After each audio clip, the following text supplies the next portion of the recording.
મિલકતો ઊભી થઈ અને એના માલિક પણ જનતાને બનાવ્યા કે સરકારની મિલકત એને પોતાના 4-5 મિત્રોના લાભાર્થી જે આખો રોડમેપ મૂક્યો છે, મને લાગે છે કે આ દેશની આનાથી મોટી ત્યારે આ વિશેષ પત્રકાર પરિષદમાં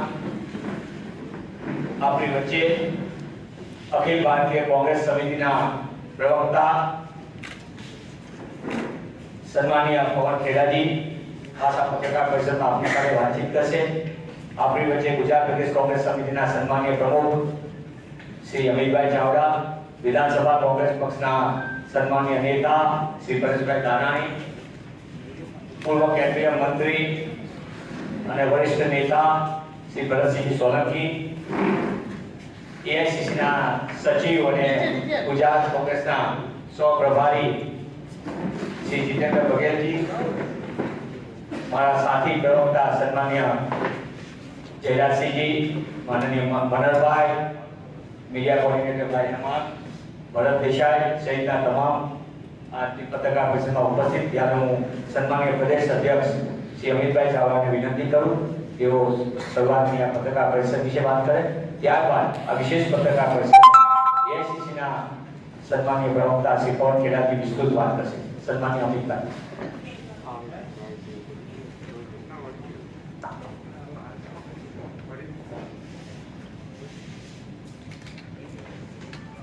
प्रदेश कांग्रेस समिति आयोजित पत्रकार वार्ता में अपनी वच्चे खास उपस्थित एआईसीसी प्रवक्ता प्रखर वक्ता आदरणीय पवन खेराजी, विधानसभा कांग्रेस पक्ष नेता हमारा साथी आदरणीय परेश भाई, प्रदेश कांग्रेस समिति पूर्व प्रमुख आदरणीय भरतसिंह भाई, एआईसीसी सेक्रेटरी ने गुजरात सहप्रभारी माननीय जितेन्द्र बघेल जी, प्रदेश समिति प्रवक्ता श्रीओ माननीय भाई श्री मनीष भाई, माननीय जयराज भाई, भाई श्री मनर भाई, भरत भाई, हेमंत भाई, आप सौ इलेक्ट्रॉनिक्स और प्रिंट मीडिया पत्रकार मित्रों,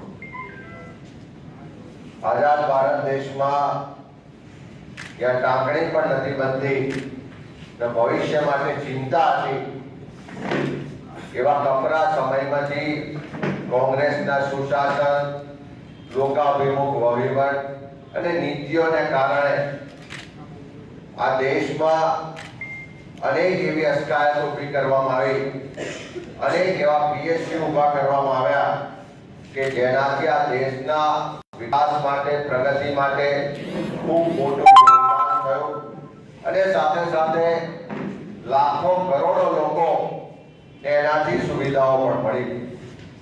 આટલા વર્ષો સુધી કોંગ્રેસ પક્ષે આ દેશની તમામ અસ્કાયતો, તમામ વ્યવસ્થાઓ લોકોના ચરણોમાં ધરી લોકોના હાથમાં એનો વહીવટ આપ્યો અને છેલ્લા થોડા વર્ષોથી જે રીતે ભારતીય જનતા પાર્ટીના શાસકોએ આ દેશમાં શાસનના માધ્યમથી દેશને લૂંટવાનું શરૂ કર્યું, દેશને વેચવાનું શરૂ કર્યું અને દેશના લોકોના નામે પોતાના માનીતા મિત્રોને લાભ કઈ રીતે થાય એ રીતે જે શાસન ચાલી રહ્યું છે એના જ કારણે આજે ચોક્કસ દેશે બે શાસન વચ્ચેનો ફરક સમજવાનો સમય આવી ગયો છે। બે શાસનના વહીવટની સરખામણી કરવાનો સમય આવી ગયો છે। કોંગ્રેસનું શાસન આ 70 વર્ષમાં ભારત નિર્માણ માટે ચાલ્યું અને ભારતીય જનતા પાર્ટીનું શાસન આજે ભારત વેચો અભિયાન માટે કાર્યરત હોય એવું સ્પષ્ટ દેખાઈ રહ્યું છે। ત્યારે સમગ્ર નેશનલ મોનેટાઇઝેશન પ્લાન ના નામે જે રીતે દેશ વેચવાની શરૂઆત કરી છે, માનીતા લોકોના હાથમાં આખા દેશની સત્તા અને સંસાધનો આવે ને દેશના લોકો ફરી એક ગુલામીની દશામાં જીવવા માટે મજબૂર બને, એ શાસનની સાચી હકીકતો, કોંગ્રેસના શાસનનું યોગદાન અને હાલની સાંપ્રત પરિસ્થિતિ વિશે ખૂબ વિસ્તૃત વાત કરવા માટે આપણી વચ્ચે એઆઈસીસીના પ્રવક્તા આદરણીય પવન ખેરાજી છે। હું એમને વિનંતી કરું કે સમગ્ર આ વિષય પર ખૂબ વિસ્તૃત રીતે આપ સૌના માધ્યમથી ગુજરાત અને દેશના લોકોને માહિતગાર કરે. Thank you. धन्यवाद अमित भाई. आवाज आ रही? फिर से गुजरात आने का सौभाग्य मिला. आप में से काफी चेहरों को तो मैं पहचानता हूँ. पुराने चेहरे हैं, कुछ नए हैं, कुछ सफेद बाल हो गए हैं कुछ लोगों के. अच्छा लगा सबसे वापस मिलकर. एक ऐसे मोड़ पे हमारा देश आ गया है जिस मोड़ पे अगर अभी हम नहीं रुके तो तबाही की ओर जाना निश्चित है. उसमें कोई नहीं रोक पाए. हम और आप ये कोशिश भी कर लेंगे तो नहीं रोक पाए. एक पार्टी पिछले 7.5 साल से सरकार में है. सरकार में आने से पहले बार बार सवाल पूछते थे कि 70 साल में क्या हुआ. कुछ नहीं हुआ, कुछ नहीं दिया. कांग्रेस पार्टी ने इतने साल सरकार में रही और देश बर्बाद कर दिया. ये सब बोलते बोलते वो सरकार में आ गए. खुद ही पूछते थे कि 70 साल में क्या हुआ और खुद ही जवाब दे रहे हैं कि क्या क्या हुआ. ये जो बेच रहे हैं, ये जो लिस्ट है लंबी चौड़ी, वो हवाई अड्डे हो, वो पोर्ट्स हो, बिजली की जो प्रोडक्शन हमारा है वो हो, सड़कें हो, बड़े बड़े नवरत्ना कंपनियां हो, तमाम चीजें जो आप कहते थे कि नहीं हुई वही आप बेचते. और हैरानी की बात है, जैसा कि अभी अमित भाई बता रहे, 70 साल में हमारी सरकार सबसे ज्यादा रही. इसमें कोई शक की बात नहीं है, गर्व की बात है. और लोगों की भी सरकारें बीच में आई. सबने भारत बनाने का काम, भारत लुटाने का काम अगर कोई कर रहा है तो ये 7.5 साल वाली सरकार कर रही है. आपने पेट्रोल और डीजल पर जो पिछले 7 साल में कमाया है सरकार, वो 23 लाख करोड़ है. 23 लाख करोड़ कोई छोटी राशि नहीं है. क्या हुआ उस 23 लाख करोड़ का? क्या लोगों को नौकरियां मिली? 45 साल का बेरोजगारी का रिकॉर्ड भी आप ही के दौरान टूटा है. तो उस 23 लाख करोड़ से नौकरियां तो नहीं मिली. छोटे व्यापारी की हालत इस देश में, मैं भी बहुत घूमता हूं, आप लोग भी बहुत घूमते हैं, लोगों से बात करते होंगे. छोटा व्यापारी तबाह हो चुका है इस देश में. तो वो 23 लाख करोड़ कहां गया? मिडिल क्लास, तनख्वाह याफ्ता लोग, उनकी हालत क्या है? कोई भी सरकार किसी की भी हो, किसी भी पार्टी की हो, और मैं और आप कोई भी पेशे में हो, आप पत्रकार हैं, मैं पॉलिटिक्स में हूं, थोड़ा बहुत व्यापार करते होंगे हम लोग. महीने के अंत में मेरी जेब में कितना बचता है और आज से 7 साल पहले, 8 साल पहले कितना बचता था, इस सवाल का जवाब अगर दिमाग में आ जाएगा तो उस सरकार को आप अगली बार वोट दोगे या नहीं, आप खुद ही मानो, खुद ही आपके दिमाग में स्पष्ट हो जाएगा. इसमें कोई अर्थव्यवस्था को समझना या कोई अर्थशास्त्री होने की जरूरत नहीं होती.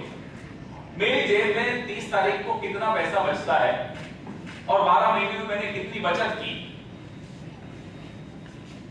60-70 बार आपने रसोई गैस की कीमत बढ़ाई. क्या इतनी बार मेरी और आपकी तनख्वाह बढ़ी? बहुत छोटा सा सरल सा सवाल है, उसमें कोई जरूरत नहीं इकोनॉमिस्ट की. हम अपने घर की अर्थव्यवस्था समझते हैं.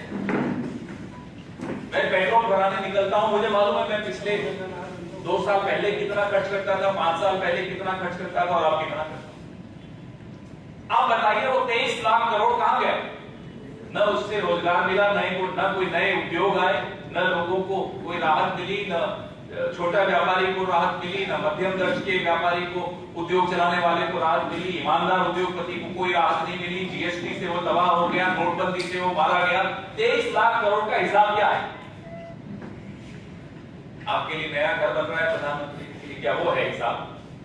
सेंट्रल विस्ता बन रहा है, क्या वो है हिसाब? क्या किया आपने उस 23 लाख करोड़?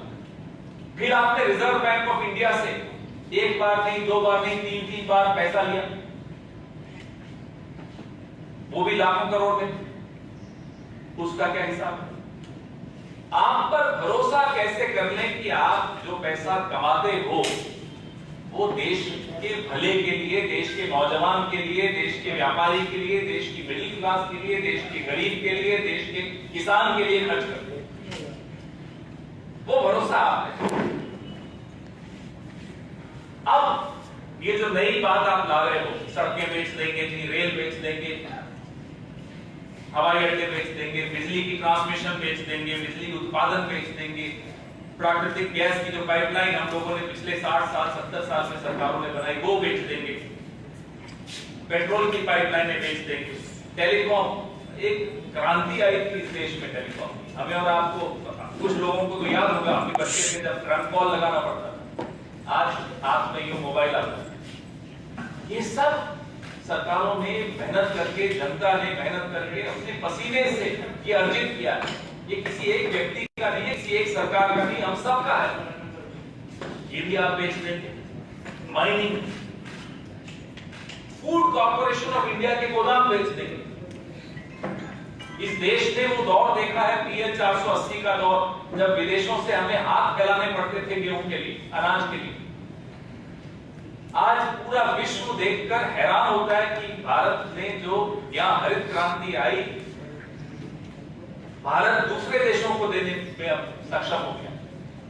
आप वो भी बेच देंगे। आपने किसानों को तो सड़क पर बैठा ही दिया है पिछले 10 महीने से। आप बंदरगाह बेच देंगे, स्टेडियम बेच देंगे, हवाई अड्डे बेच देंगे। अच्छा, बेचने की प्रक्रिया बड़ी अच्छी, कहते नहीं हम तो लीज पे दे देंगे 25 साल 30 साल 50 साल। मेरा सामान, मैं अब आपसे आपका घर खरीदने आता हूं और वो पैसे भी आपसे लेता हूं। ऐसा व्यापार कभी देखा आप?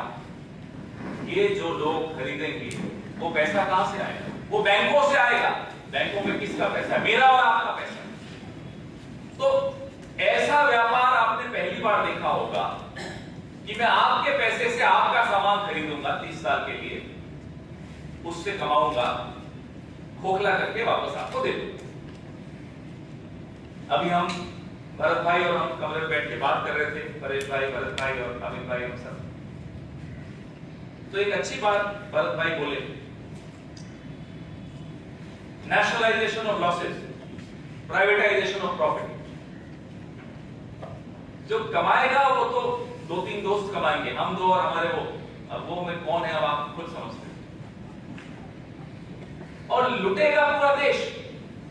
मेरी और आपकी जेब से पैसा निकालेंगे मोदी जी के प्रिय साथी। ये कैसा व्यापार, ये कैसे सरकार चल रही?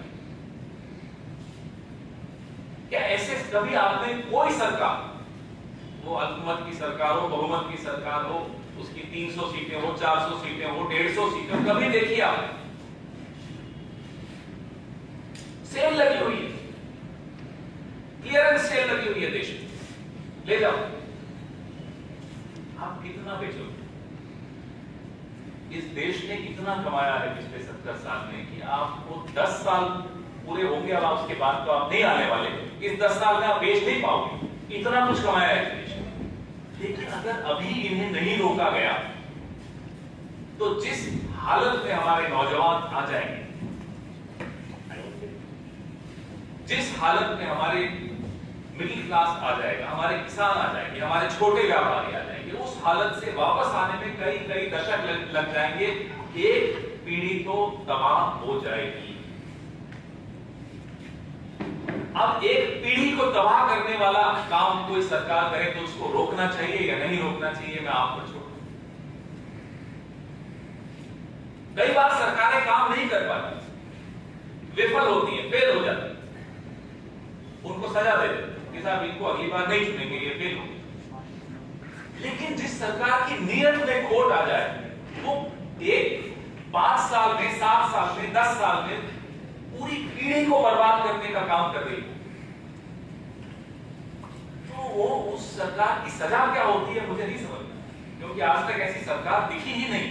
तो ये हमें भी नहीं मालूम कि ऐसी सरकार को क्या सजा दी जाए जो पीढ़ियों को बर्बाद करने आ रही।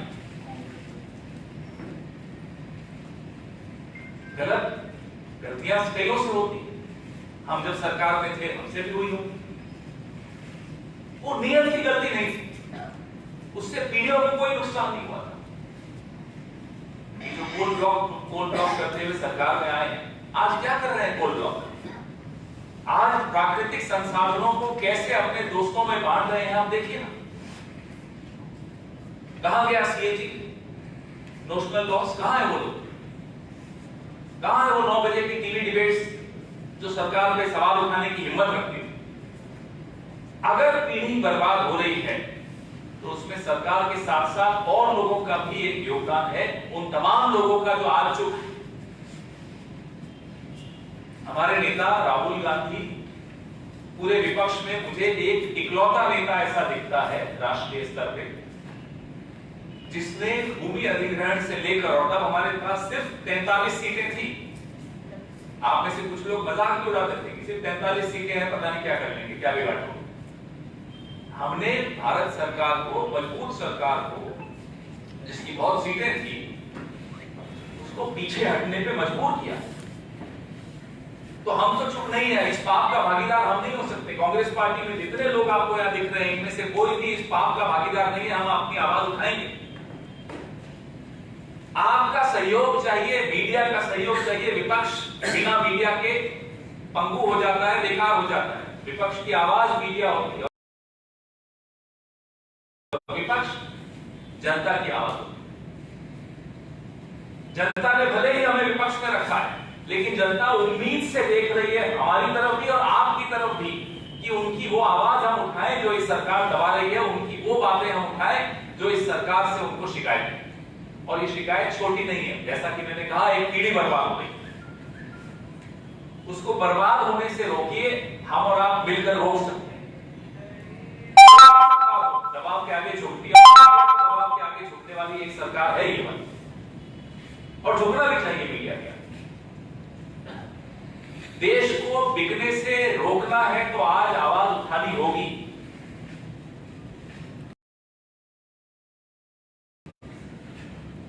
और पिछले 23 लाख करोड़ का हिसाब मांगना होगा, जवाब मांगना होगा कि क्यों 45 साल का बेरोजगारी का रिकॉर्ड टूटा। नोटबंदी से क्या हासिल हुआ का जवाब पूरे विश्व में किसी को नहीं मिल रहा। अब तो मोदी जी ने भी नोटबंदी का नाम लेना बंद कर दिया। उन्हें भी मालूम है कि अब नाम लूंगा तो लोगों को फिर याद आ जाएगा क्या नुकसान। तो ये जो इस रास्ते पर चल रहे हैं, ये रास्ता और कुछ नहीं। 60 लाख करोड़ का सामान 6 लाख करोड़ में आप अपने दोस्तों को दे रहे हो, और वो 6 लाख करोड़ भी आप ही दे रहे हो।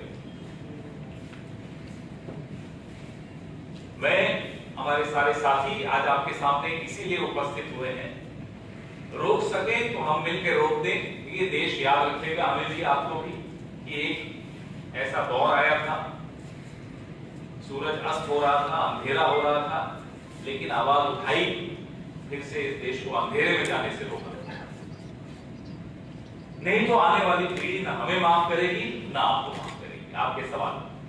पवन जी, मनमोहन सिंह की सरकार में एक दफा ऐसा भी माहौल आया था कि जो संपत्ति थी वो बेचने के लिए निकल गई। तो if you are the state government and the local government, so you verify that there are sectors which are strategic, they are core sectors.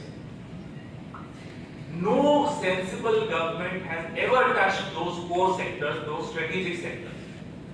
No sensible government has encouraged monopoly.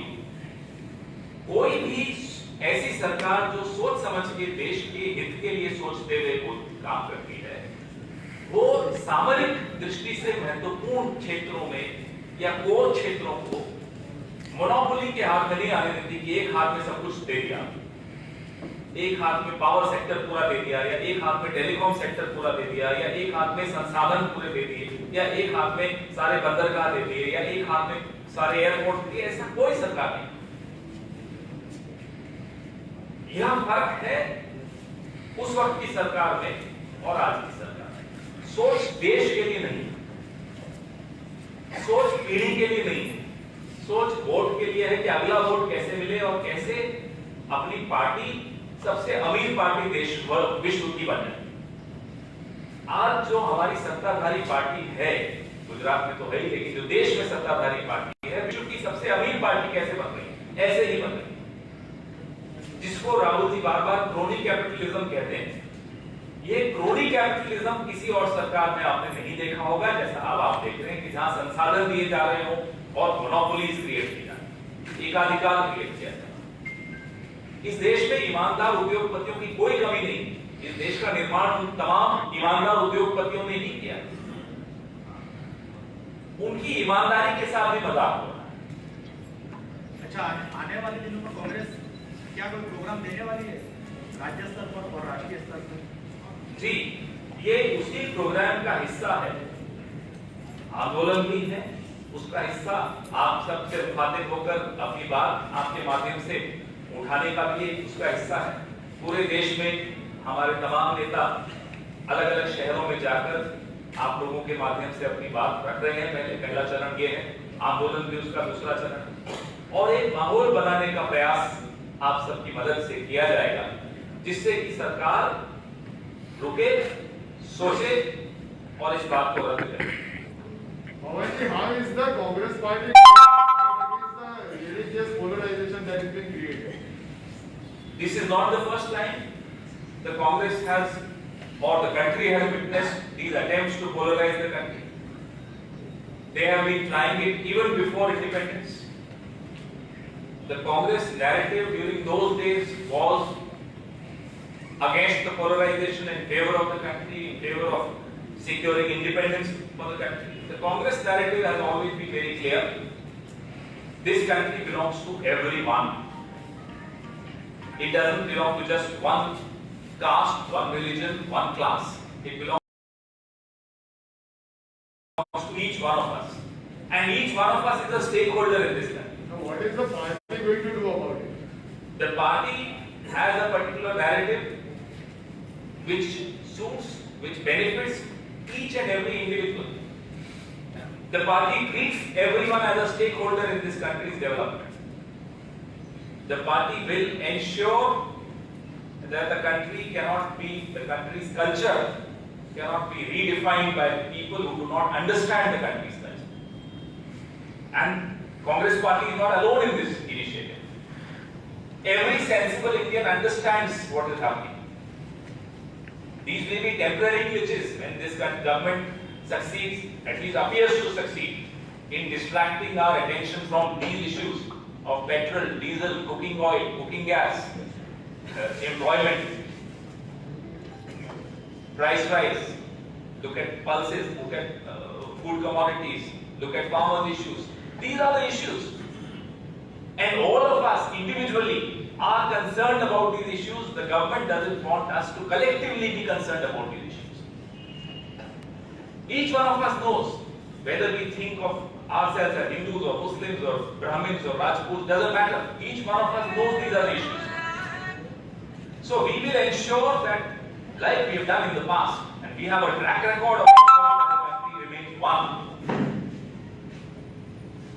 Congress party governed this country despite the fault lines that existed in our country. The Bharatiya Janata Party uses these fault lines, creates fault lines where none exist. People know the difference. जी आप बोलते हैं कि पिछले 10 महीने से किसान बैठे रास्ते पर, लेकिन अभी उनकी समस्या का निराकरण नहीं हुआ, तो आप कैसे माहौल खड़ा करेंगे जैसे कि सरकार ये मोनेटाइजेशन स्कीम वापस ले? क्योंकि 10 महीने किसानों की बात नहीं सुनी गई, तो आपकी बात कैसे सुनी जाएगी? किसान ही आपको एंटरटेन नहीं करता, कांग्रेस को साथ में रहने की बात नहीं करता, ना ही कांग्रेस से, तो आप कैसे किसान? पहली बात तो मुझे नहीं समझ में आई कि किसान एंटरटेन नहीं करते। हम उनके आंदोलन में हस्तक्षेप नहीं करेंगे, वो एक गैर राजनीतिक आंदोलन, लेकिन हम उनको समर्थन कर रहे हैं। क्या वो समर्थन नहीं ले रहे? ये गलत। वो समर्थन सबसे ले रहे हैं। भारतीय जनता पार्टी समर्थन करके देखे उनको, उनका भी समर्थन। लेकिन किसानों का आंदोलन एक गैर राजनीतिक आंदोलन है। भाजपा उसका राजनीतिकरण करने का प्रयास करती रही, नहीं कर पाई। कोई भी ऐसा आंदोलन जो किसी पार्टी विशेष से अलग हटकर हो रहा हो, पार्टियों का दायित्व है कि उसमें बिना हस्तक्षेप किए उनको अपना नैतिक समर्थन दें, उनकी आवाज संसद में उठाएं, उनकी आवाज स्टूडियोज में उठाएं, उनकी आवाज सड़क पर उठाएं, वो हम उठाएं, उठा रहे हैं। आपने कहा कि किसानों की बात सरकार ने नहीं मानी तो आप मॉनिटाइजेशन, जिसको आप कह रहे हैं भारत बेचो अभियान कह रहे हैं हम हमारे भाई को, ये कैसे मान?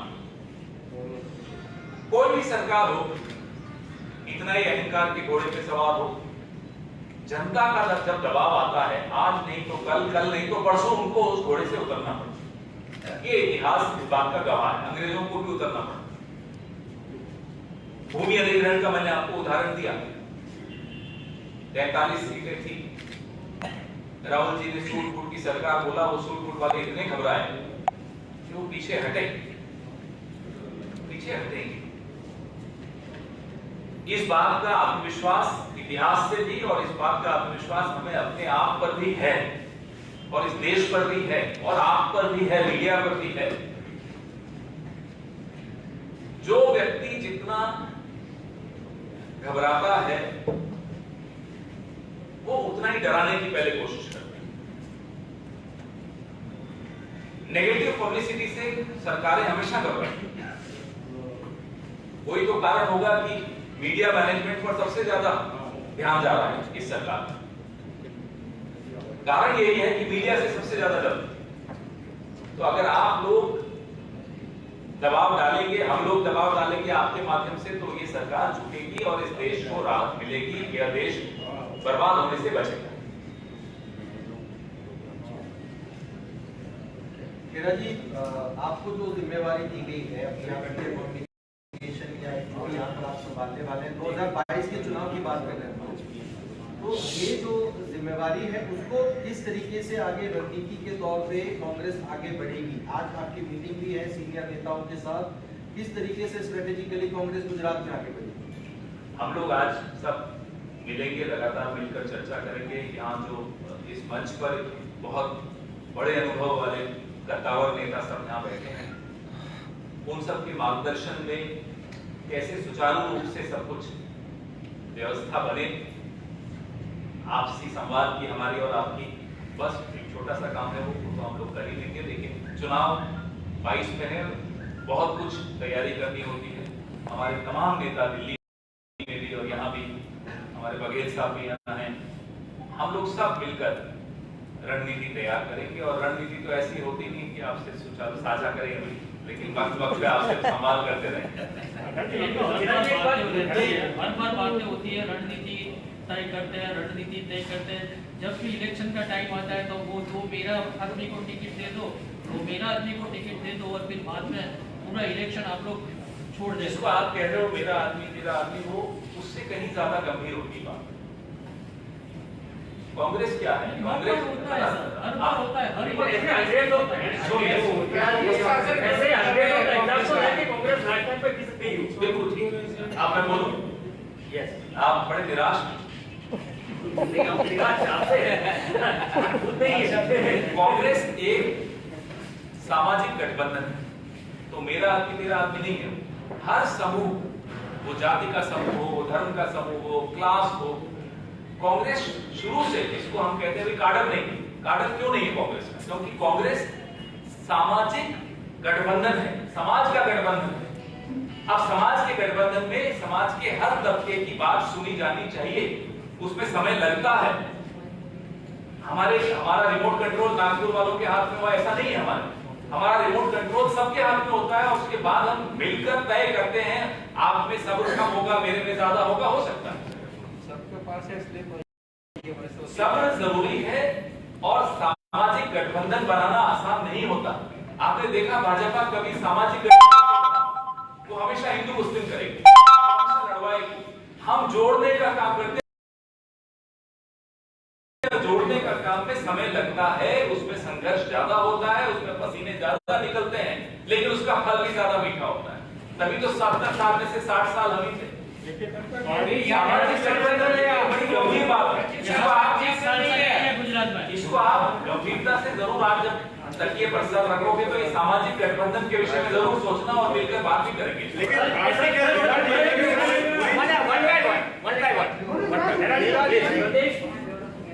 प्रदेश हाँ, बोलिए, आप बोलिए। प्रदेश प्रभारी प्रमुख का जो मसला है गुजरात प्रदेश का, कहाँ कौन सा कब सोल्व होगा?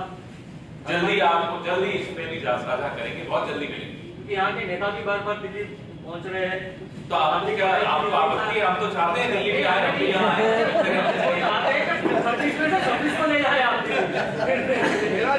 बहुत जल्दी इस पे हम आएंगे। राजनाथ सिंह का ये कहना है कि कांग्रेस ने काफी उपयोग किया गांधीनाथ का गांधी की लीगली, लेकिन कांग्रेस ने अभी तक केवल भ्रष्टाचार बनाया है। राजनाथ सिंह का कहना ये सरकार ऐसी है जो सुबह से रात तक नेहरू जी का ही नाम उपयोग करती है। गांधी बात नहीं, मैं इनकी बात कर रहा हूँ, तो इनको बोलो आप भी गांधी का नाम इस्तेमाल करो ना। वैसे तो ये भी करते हैं, सुबह से शाम तक राहुल गांधी बोलते रहते हैं, अपना कुछ बताने को है नहीं। तो इनको चाहिए कि 7 साल हो गए, 3 साल 2.5 साल और बचे हैं, 7.5 साल हो गए हैं, अभी भी कुछ तो कर जाएं। सुबह से शाम तक कांग्रेस में ये हो रहा है, कांग्रेस में वो हो रहा है, इसमें इनको क्या दिलचस्पी है हमें नहीं। मैं आपके सामने बैठा हूं, मैंने आपको पूछा या आपको मैंने बोला कि यहाँ क्या चल रहा है, मुख्यमंत्री वर्सेस अध्यक्ष, पाटिल वर्सेस रूपाणी, मैं तो नहीं बोल रहा। हमें क्या मतलब, लड़ने दो ना। या ऊपर क्या चल रहा है, वहां कौन कौन लड़ रहा है आपस में एक दूसरे से। गृह मंत्री की अपनी सोच है, प्रधानमंत्री की अपनी सोच है, हमें क्या मतलब है, करते रहे। बोला कि इनके हीरो जो भी हमसे आकर उधार लेते हैं, आपके कैसे हो गए, हम तो नहीं बोल रहे। अरे आपको जिस काम के लिए चुना वो करिए ना। सुबह से शाम तक टिप्पणी करोगे नेहरू जी, गांधी जी, पटेल जी, सुभाष चंद्र बोस, आपका कौन था इनमें से बताओ ना। अरे जी, सुभाष चंद्र बोस कांग्रेस से नाराज हो गए तो जनसंघ गए थे या हिंदू महासभा गए थे। उन्होंने तो तब भी आपकी खिलाफत की थी और बाद में भी और पहले भी। आपका कौन था? क्या शहीद भगत सिंह आपके थे, चंद्रशेखर आजाद आपके थे, महात्मा गांधी आपके थे, सरदार पटेल आपके थे, नेताजी आपके थे? कौन था आपका? आज भी अगर इनको स्टैच्यू भी लगाना पड़ता है सबसे बड़ा, तो कांग्रेस के नेता का लगाना पड़ रहा है। क्यों नहीं लगाते अपने गोडसे का, बताओ। ये इनको बोलो सुधर जाए। जनता बार बार मौका नहीं देती, 2 बार दे दिया, बहुत हो गया। अगर अब भी काम नहीं करना है तो तीसरी बार दिखेंगे नहीं आपको। ये अब बस कमाल की बात है साहब, गांधी जी का नाम ले रही कांग्रेस। क्यों नहीं ले भाई, हमारे राष्ट्रपिता, हम तो लेंगे, गर्व से लेते हैं, आप भी लो। गोडसे का लेके आए नाम, कमाल है। Yes, Yes, sir. Yes, boy. You have talked about polarization. It is the success of polarization which is the country of 1940 now in 3 parts. So, and for last 65 years Congress has been ruling. Why would not you educate the people enough that they don't fall victim or vulnerable to polarization efforts? You have raised a very historical, I know that. it's my favorite topic. You shouldn't have done this because I can sit for 1 hour and talk about it. I can listen. The creation of Bangladesh is a defeat of two-nation theory. Yes. Do you agree with me? Yes. The two-nation theory has a journey which started with the book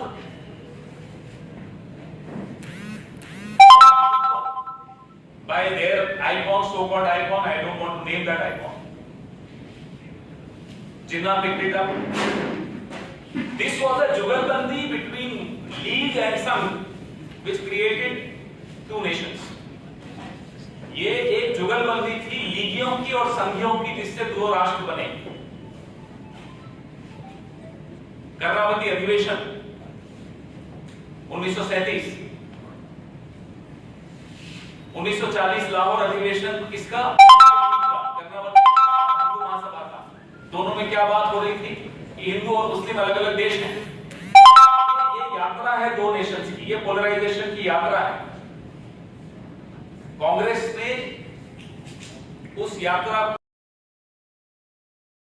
को नजरअंदाज करके अपनी बात पे अडिग रहे। अंग्रेज तो यही चाहते थे कि लड़ते रहें और आजादी दिलवाई। ये लड़ाई, ये संघर्ष आज का नहीं है, बहुत पुराना है। This is an age-old conflict, age-old struggle that the Congress and the country has put up against these forces. Congress is not alone in this struggle. The country has supported the Congress in this struggle because the country wants to stay one. Yes, they are temporary defeats. I agree with you. But these are temporary. The success of India is in the story of India, in the journey of India. That success is permanent. Don't get discouraged by temporary defeats. Have you finished? Thank you. No, have you finished? Yes, please. This is a related question. But 4 months back, the elections in Tamil Nadu, West Bengal, and Kerala, they have decisively proved that polarization effect can be countered and defeated. So, what lessons the Congress party wants to take from that? No, as a country we are learning these lessons, not just as a party. But it is a common struggle. Yes, I agree. These are lessons that each one of us needs to learn. Therefore, whenever they talk in a divisive language, that is the right moment to stop and think what is it that they are trying to take our attention from, distract our attention from. Whenever they talk in the language of division, they are selling the country. They are taking a decision which is against the interest of the country. They don't want the country to know it. आज देश बेचने वालों के खिलाफ देश बचाने वालों का एक सत्याग्रह शुरू कर रहे हैं। ये इसीलिए कर रहे हैं क्योंकि जब भी ये इस तरह की बांटने की बात करते हैं, चुपचाप अंदर देश को बेच रहे होते हैं, कोई ऐसा निर्णय ले रहे होते हैं जो देश का नुकसान कर रहा है। Their narrative is meant. They are not interested in Hindu or Muslim. Believe me, they are not. They are interested in selling the country. They are interested in enriching their friends and their own party. Sir, Yes. what is party's stand on Gandhi Ashram redevelopment? Sorry, on Gandhi Ashram redevelopment. Gandhi Ashram.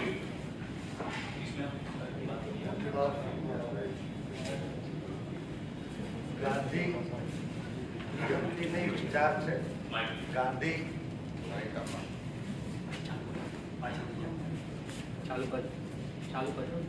Gandhi દેશ અને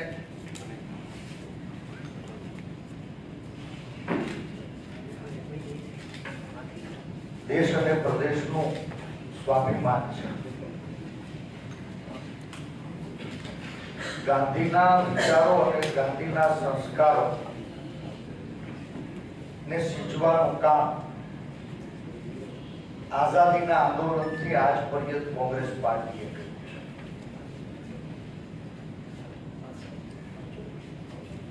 ગાંધી અને સરદારના વિચારો અને સંસ્કારોને સત્તાની ADA કચડી કચકડામાં મઢવાનું કામ Bharatiya Janata party કરી રહી છે। આપના મારફત સંવિધાનના પગથિયે સત્તામાં બેઠેલા લોકોને વિનંતી છે ગાંધી આશ્રમ એ દેશની આઝાદીનું કેન્દ્ર બિંદુ છે। ગાંધી આશ્રમનું નિર્માણ કરવું હોય તો ગાંધીના ચીંધેલા રાહે ગાંધીના સંસ્કારોનું અમલીકરણ કરી એ આઝાદીના વિચારને મજબૂત કરવો જોઈએ। ગાંધી આશ્રમનું નિર્માણ એટલે આ દેશમાં બોલવાની આઝાદી, હરવા ફરવાની આઝાદી, ખાવા પીવાની આઝાદી, ધર્મની આઝાદી। કમનસીબે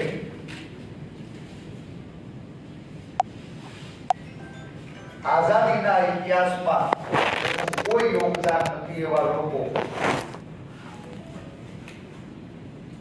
કોંગ્રેસ પાસેથી ઉછીના નેતાઓ લઈ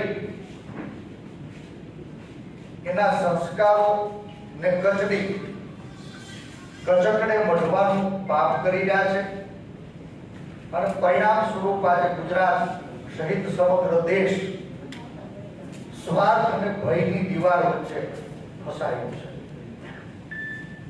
20 વર્ષની સળંગ ગુજરાત યાત્રાની આપણે વાગોળશું તો આપણે સૌ એના સાક્ષી છીએ કે પહેલા આપ સૌ મિત્રો જે ખુલીને સરકારની નિષ્ફળતાઓને ઉજાગર કરવા કલમને ધાર કાઢી શકતા કમનસીબે આજ વિપક્ષનો અવાજ પણ ક્યાંય સત્તાની એડીએ કચડાયેલો છે અને આપણા કલમની ધારને પણ સત્તાની એડીએ ઉઠી કરવાનું કામ શાસકો દ્વારા થઈ રહ્યું છે। મારી આપ સૌને વિનંતી પરેશભાઈ, પાર્ટી શું કરી રહી છે આ એક જ મિનિટ, માન્ય- મારી આપ સૌને વિનંતી છે કે પાર્ટી જે કાંઈ કરી રહી છે એ જનતાની અદાલત સુધી પહોંચાડવામાં આપ મિત્રોની મદદ મળશે તો બીજી આઝાદીનું સપનું સાકાર थैंक यू। આભાર। Thank you very much. Rajnath Singh ने एक और बयान दिया है। उन्होंने ये कहा है कि आतंकवाद जो खत्म हुआ है देश में वो नरेंद्र मोदी को आभारी है और भारतीय जनता पार्टी को चुनाव जीतने की मशीन कहते हैं, लेकिन वो लोगों का आत्मविश्वास जीती। तो पुलवामा में क्या आतंकवाद नहीं था? किसने किया था? अगर आतंकवादियों ने नहीं किया, पुरी में क्या हुआ था? पठानकोट में क्या हुआ था? सबसे ज्यादा हमारे जवान शहीद हुए हैं आतंकवाद के सामने, तो इस सरकार के नीचे हुए। इसका जवाब दें ना, आरडीएक्स कैसे पहुंचा पुलवामा? आतंकवादियों ने नहीं पहुंचाया तो किसने पहुंचाया? आप बता दें। ये कमाल की बात है। सब हर चीज के लिए धन्यवाद मोदी जी। शमशान घाट और कब्रिस्तान के बाहर भी बोर्ड लगा दो, जहां कोविड में इतनी मौतें हुई गुजरात में।